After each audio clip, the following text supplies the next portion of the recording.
അമിത violence ഇല്ല, കൂലിക്ക് A certificate നൽകിയതിനെതിരെ നിർമ്മാതാക്കൾ കോടതിയിൽ. ഭയങ്കര സംഭവമാകട്ടെ ഇതൊക്കെ.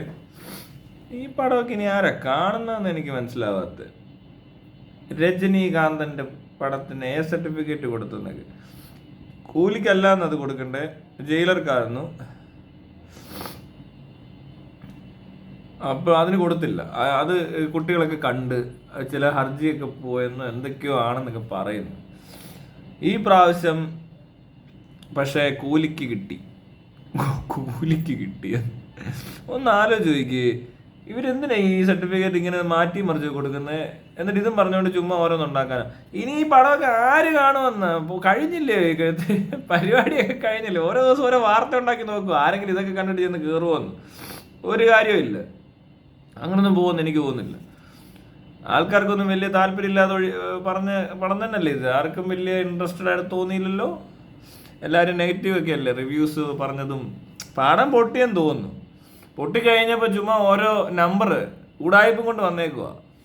അപ്പോൾ ഉണ്ടെങ്കിൽ കുറേ പാവപ്പെട്ടവന്മാരുണ്ട്, പോയി നോക്കും. അയ്യോ പാവൻ രജനീകാന്തിൻ്റെ പടത്തിന് ആരോ എ സർട്ടിഫിക്കറ്റ് കൊടുത്തെന്ന്.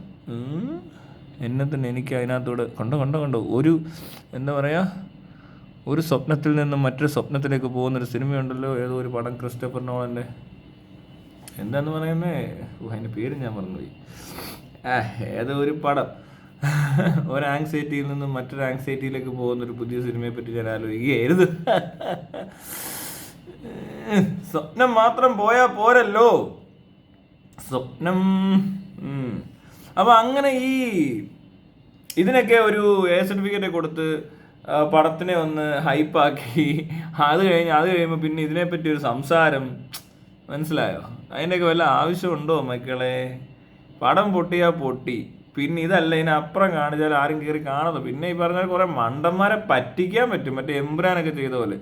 എംബ്രാനിൽ എന്തോ ഭയങ്കര പൊളിറ്റിക്സ് ഉണ്ടെന്നൊക്കെ പറഞ്ഞിട്ട് കുറച്ചാൾ ബഹളമാണ്. അത് ആരും പടം കഴിഞ്ഞ് പിന്നെ തിരിഞ്ഞു നോക്കത്തില്ല. ഇതിനകത്തൊന്നും ഒരു കാര്യമില്ലെന്നുള്ളത് ഇതുവരെ ഇവർക്ക് മനസ്സിലായിട്ടില്ല. ഇവിടെ ഉള്ളവർക്ക് ഇവന്മാരിങ്ങനെ ഓരോന്നൊക്കെ അടിച്ചിറക്കി വിടും.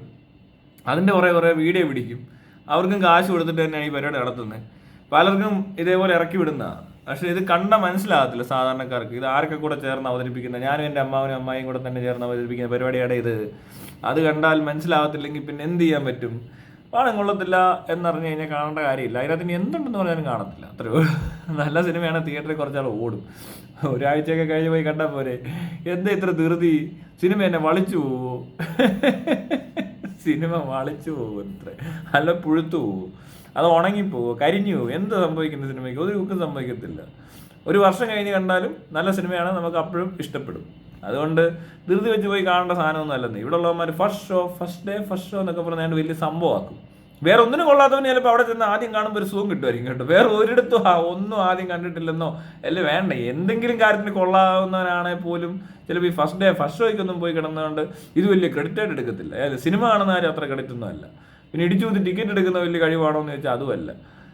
ഗതികെട്ടവന്മാരെ ഈ ആദ്യത്തെ ദിവസം പോയി ഇത് വലിയ കാര്യം പോലിരുന്ന് ആദ്യത്തെ ദിവസം പടം കണ്ടെന്ന് വലിയ കാര്യമായിപ്പോയി. എന്നിട്ട് അതും കൊണ്ട് നേരെ റേഷൻ കടയിൽ ചെന്നാൽ മതി, രജനീകാന്തിൻ്റെ പടം കണ്ടെന്ന്. അപ്പം തന്നെ 1 കിലോ അരി